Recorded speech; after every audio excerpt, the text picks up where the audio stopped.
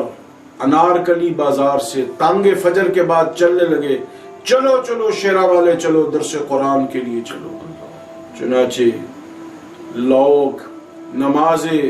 فجر کے 1 گھنٹے کے بعد شیراوالا مسجد میں پہنچ جاتے. حضرت لاہوری رحمۃ اللہ علیہ کی یہاں فجر اول وقت میں ہوتی تھی، اور نماز کے ٹھیک 1 گھنٹہ کے بعد حضرت 1 گھنٹے کا درس قرآن ارشاد فرماتے اور کہا کرتے کہ میں پنجابی قرآن نہیں محمدی قرآن سناتا ہوں. اس لیے آہستہ آہستہ درس سننے والوں کی تعداد بڑھتی گئی، اور لوگوں نے انگریز کی مخالفت میں انگریزی کپڑے چھوڑ کر دیسی کھدر پہننا شروع کر دیا، کیونکہ حضرت لاہوری رحمۃ اللہ علیہ کی پگڑی اور جوتی بھی دیسی ہوتی تھی. آہستہ آہستہ تعداد بڑھنے لگی کہ ایک دن علامہ محمد اقبال شاعر مشرق آئے اور کہا حضرت لاہور میں انجمن اسلامیہ بنی ہے، آپ اس کے نائب صدر بن جائیں. حضرت نے عہدہ قبول فرمایا. علامہ اقبال نے کہا حضرت بطور انجمن اسلامیہ کے نائب سربراہ کے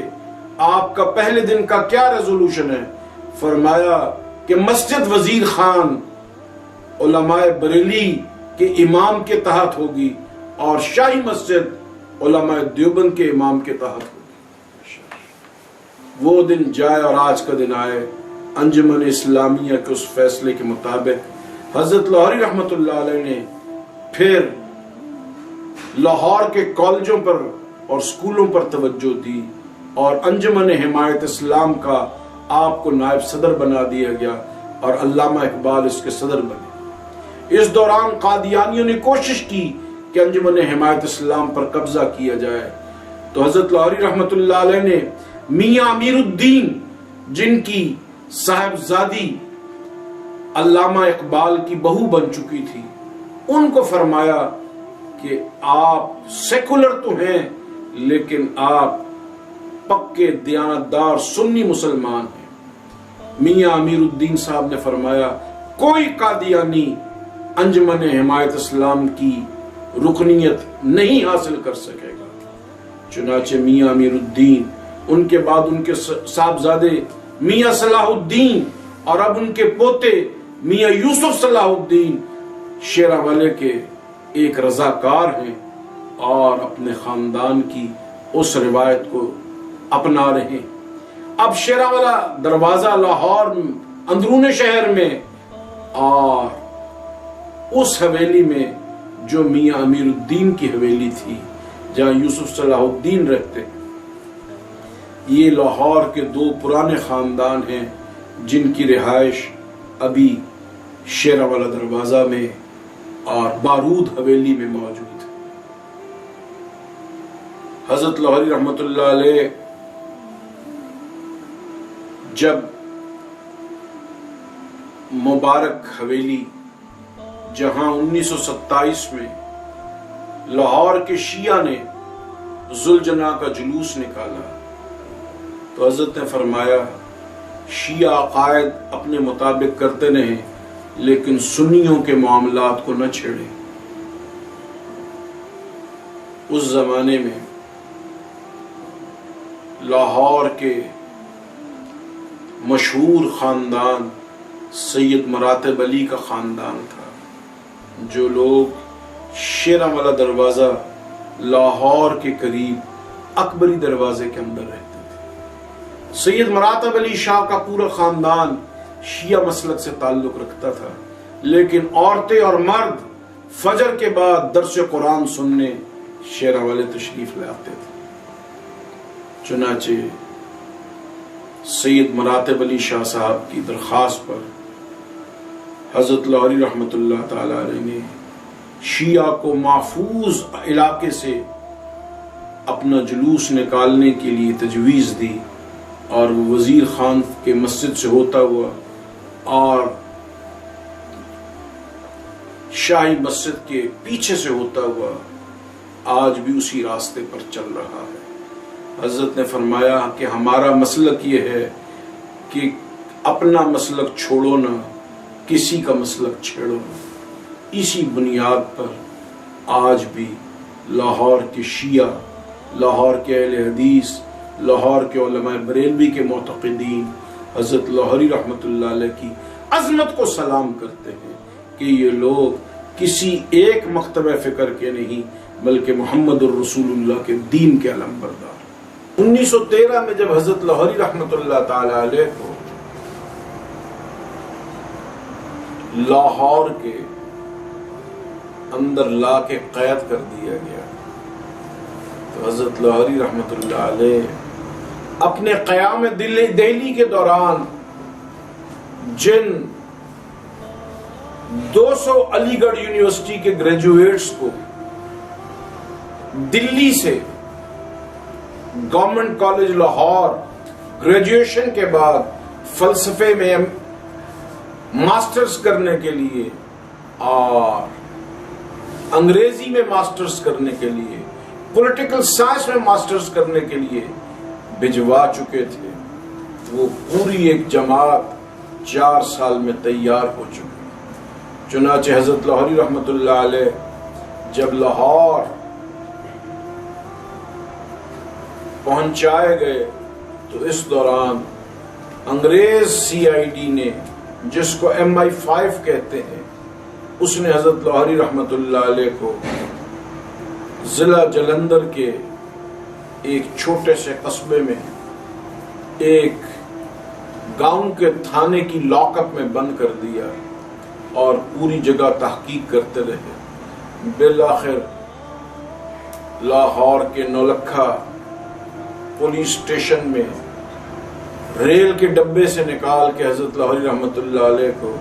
اس کے لاک اپ میں بند کر دیا گیا۔ انگریزوں نے کہا کہ پورا دہلی آپ کی ایک آواز پر لبیک کہتا تھا، آپ چاہتے تھے تو دلی کے اندر کسی جگہ پر حرکت نہیں ہوتی تھی، اب بتاؤ لاہور میں تمہاری ضمانت دینے والا کون ہے؟ حضرت نے فرمایا اللہ۔ چنانچہ لاہور کا انگریز ایس پی تبدیل ہوا اور سردار خوشحال سنگھ لاہور کے ایس پی بنے۔ انہوں نے حضرت لاہوری رحمت اللہ علیہ کو نولکھا تھانے سے اٹھا کے ڈسٹرکٹ پولیس لائن شیراوالا گیٹ پہنچا دیا۔ وہاں حضرت رحمت اللہ علیہ کو خواب میں اپنے مرشد حضرت مولانا تاج محمود امروٹی رحمت اللہ علیہ کی زیارت ہوئی۔ فرمایا بیٹا 30 دن یہ وظیفہ پڑھو، تم یہیں رہ جاؤ گے اور پولیس والے بھاگ جائیں۔ چنانچہ جیسے ہی یہ وظیفہ جو 40 دن کا تھا 38واں دن آیا تو اچانک انگریز حکومت نے فیصلہ کیا کہ ڈسٹرکٹ پولیس لائن کو شیراوالا گیٹ سے اٹھا کے قلعہ گجر سنگھ منتقل کر دیا جائے۔ چنانچہ آج 120 برس ہو گئے ہیں، ڈسٹرکٹ پولیس لائن شیراوالا گیٹ سے اٹھا کر قلعہ گجر سنگھ منتقل کر دی گئی ہے۔ اور حضرت لاہوری رحمت اللہ علیہ جو اس پولیس لائن میں تشریف رکھتے تھے، پولیس لائن منتقل ہونے کے بعد آج ان کا مرکز شیراوالا پوری دنیا میں دعوت اللہ کا اور دعوت الی مقاصد القرآن اور دعوت الی ضرورت القرآن اور دعوت الی مجالس ذکر و دعوت الی دروس القرآن کا مرکز بن گیا۔ تو بہرحال یہ اللہ کے فیصلے ہیں۔ اس دوران ہی ضلع گرداسپور کی تحصیل پٹھان کوٹ سے ایک غلام محمد نام کا شخص جس نے اپنا کلمی نام ابو العالی مودودی رکھا تھا، وہ بھی لاہور میں آ گئے اور انہوں نے بھی حضرت لاہوری رحمت اللہ علیہ کی طرح جدید پڑھے لکھے طبقے کے اوپر کام شروع کیا۔ حضرت لاہوری رحمت اللہ علیہ نے جب دیکھا کہ یہ پڑھے لکھے طبقے کو اردو لٹریچر کے زور پر دین سے دور کرنا چاہتا ہے، تو حضرت لاہوری رحمت اللہ تعالی علیہ نے تبلیغی جماعت کے امیر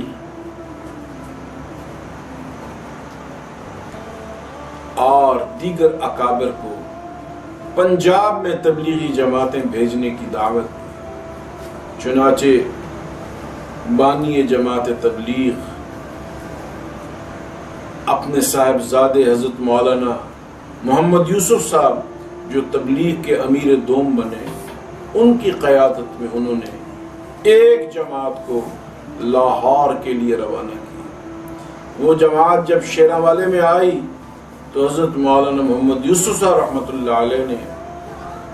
حضرت لاہوری رحمت اللہ علیہ کو جماعت سے نکلنے کی دعوت دی تو فرمایا مولوی یوسف ایک بات یاد رکھنا، جب تک تم تبلیغ والے یہ سمجھتے رہو گے کہ تبلیغ بھی دین کا ایک شعبہ ہے، تم کامیاب رہو گے، اور اگر تم نے یہ سمجھ لیا کہ دین صرف تبلیغ کا نام ہے تم ناکام ہو جاؤ۔ حضرت لاہوری رحمت اللہ علیہ نے جماعت تبلیغ کی سرپرستی شروع فرمائی اور گورنمنٹ کالج لاہور کے اپنے گریجویٹس میں سے ایک اپنے شاگرد حاجی عبدالوہاب کو تبلیغ کے اندر زندگی گزارنے کی اور آگے بڑھنے کی تربیت دینا شروع۔ حاجی عبدالوہاب صاحب کو حضرت لاہوری رحمت اللہ علیہ نے 1917 میں پیدل حج کے لیے بھیجا۔ جب وہ واپس آئے تو فرمایا بیٹا اب تبلیغ کی سرپرستی آپ کا کام ہے۔ چنانچہ بھائی عبدالوہاب صاحب روزانہ نماز مغرب کے بعد رائے ونڈ سے چل کے لاہور آتے اور حضرت لاہوری رحمت اللہ علیہ کو تبلیغ کی سرگرمیوں سے آگاہ کرتے۔ اس دوران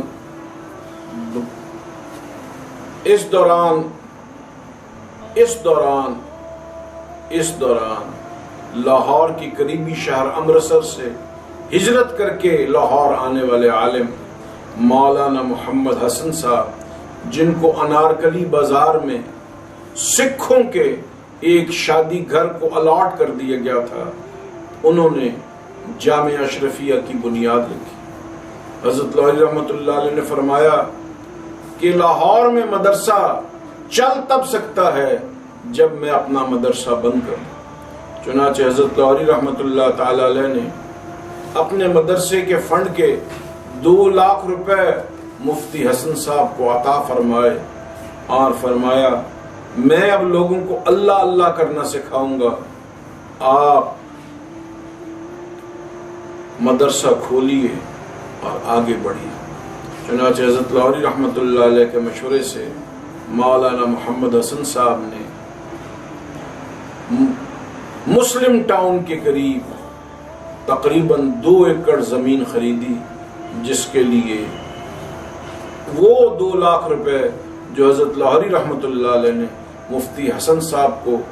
پیش کیے تھے، اس رقم سے 1.5 لاکھ روپے سے 2 ایکڑ زمین خرید لی گئی اور 50,000 روپے سے 5 کمروں کی تعمیر شروع کر دی گئی، اور مفتی حسن صاحب کے بڑے صاحبزادے مولانا عبید اللہ صاحب اور ان کی والدہ کے لیے 2 کمرے تیار کروا دیے گئے، اور حضرت لاہوری رحمۃ اللہ علیہ نے ابتدا میں شیراں سے روزانہ تانگے پر 2 وقت طلبہ جامعہ اشرفیہ کے کھانے کو بھجوانے کا نظام شروع کیا۔ بحمداللہ اس زمانے میں حضرت مولانا محمد یوسف بنوری رحمۃ اللہ علیہ جو علامہ انور شاہ کاشمیری کے جانشین تھے، انہوں نے کہا کہ حضرت پاکستان میں پڑھے لکھے نوجوانوں کو دین کی طرف آنے میں سب سے بڑی رکاوٹ کیا ہے؟ تو حضرت لاہوری رحمۃ اللہ علیہ نے فرمایا ان کے دین کی طرف آنے کے راستے میں سب سے بڑی رکاوٹ جماعت اسلامی اور اس کے امیر مولانا ابو العلا مودودی۔ چنانچہ حضرت لاہوری رحمۃ اللہ علیہ نے کتاب لکھی مودودیت سے حق پرست علماء کے ناراضگی کے اسباب۔ یہ کتاب آن کی آن میں لاکھوں کی تعداد میں شائع ہوئی، اور وہ علماء جو جماعت اسلامی کے قریب آ گئے تھے حضرت لاہوری رحمۃ اللہ علیہ کی اس کتاب سے، انہوں نے مودودی صاحب سے اور جماعت اسلامی سے لا تعلقی کا اعلان کیا۔ ان میں ڈیرہ اسماعیل خان کے سب سے بڑے عالم مولانا مفتی محمود رحمۃ اللہ علیہ بھی تھے، جو جماعت اسلامی کی آرگنائزیشنل سیٹ اپ اور اس کی تنظیم سازی سے متاثر ہو کے جماعت کے قریب گئے تھے۔ جب حضرت لاہوری رحمۃ اللہ علیہ نے یہ کتاب لکھی تو مولانا محمد یوسف بنوری رحمۃ اللہ علیہ نے عربی میں مولانا مودودی کی مذمت میں ایک کتاب تحریر فرمائی اور اس کا نام رکھا الاستاذ المودودی وعقائدہ۔ جب یہ کتاب آئی تو تمام اہل حق علماء اس سے جدا ہو گئے، لیکن اس کا ایک نقصان یہ ہوا کہ جو نوجوان جماعت اسلامی کے آرگنائزیشنل سیٹ اپ سے الگ ہوئے وہ کمیونسٹوں کے اعلی کار بن گئے، اور پاکستان کے اندر ایک بڑا سماجی فرق پیدا ہو گیا، اور رائٹ اور لیفٹ کی لڑائی شروع ہو گئی، اور امیر اور غریب کی لڑائی شروع ہو گئی۔ اس کے نتیجے میں فیلڈ مارشل ایوب خان نے ہندوستان کے سربراہان کو اور حکومتوں کو پیغام دیا کہ پاکستان اور ہندوستان اپنا دفاع مشترک کر لیتے، لیکن ہندوستان کے حکمرانوں نے اس کو مسترد کر دیا۔ نتیجتاً امریکہ کے اشارے پر فیلڈ مارشل ایوب خان کو پنجاب کے 2 دریا ہندوستان کو بیچنے پڑ گئے، اور اس کے نتیجے میں 2 بڑے ڈیم منگلا ڈیم اور تربیلا ڈیم مارز وجود میں آئے، اور یہ طے پایا کہ اس کے فوراً بعد مہمند ڈیم بنے گا، اور ہر 4 سال کے بعد منگلا ڈیم سے دگنے بڑے ڈیم تعمیر کیے جائیں گے۔ لیکن ہندوستان نے پاکستان کی بیوروکریسی میں ایسے لوگ پیدا کر لیے جنہوں نے ڈیمز کی تعمیر کے راستے میں سیاسی لوگوں کو کھڑا کر دیا، اور کالا باغ ڈیم جو بہت آسان بجلی کا بہت بڑا منصوبہ تھا وہ ناکام ہو گیا۔ اس کے نتیجے میں پاکستان میں ذوالفقار علی بھٹو جو فیلڈ مارشل ایوب خان کے وزیر خارجہ تھے وہ سامنے آئے، لیکن امریکی سازش نے ان کو بھی ناکام بنا دیا، اور اس کے نتیجے میں فوج کے سربراہ جنرل ضیاء الحق اقتدار میں آئے اور انہوں نے اپنی صدارت کا اعلان کیا۔ حضرت امام لاہوری رحمۃ اللہ علیہ کا وصال ہو چکا تھا اور ان کے جانشین حضرت شیخ تفسیر رحمۃ اللہ علیہ کے مشن کے قائد حضرت مولانا عبید اللہ انور سامنے آ چکے تھے، لیکن امریکی سازش نے مولانا مفتی محمود کو مولانا عبید اللہ انور کے مقابلے میں لا کھڑا کیا، اور اس کا نتیجہ یہ ہوا کہ پاکستان جو دو لخت ہو چکا تھا اس کے اندر بھی علماء کا وہ وقار قائم نہ ہو سکا۔ بہرحال تاریخ آگے بڑھتی گئی اور آج بھی پاکستان کے نوجوانوں کا مستقبل، جیسا کہ حضرت لاہوری رحمۃ اللہ علیہ نے فرمایا تھا، تبلیغ میں نکلنے والے نوجوان ہیں جن کی تربیت اللہ والوں کے جوتوں میں بیٹھ کے ہو، وہ پاکستان کے تمام مسائل کو حل کر سکتے ہیں۔ خدا کرے کہ بہت جلد پاکستانی قوم اپنی منزل مراد کو پا لے۔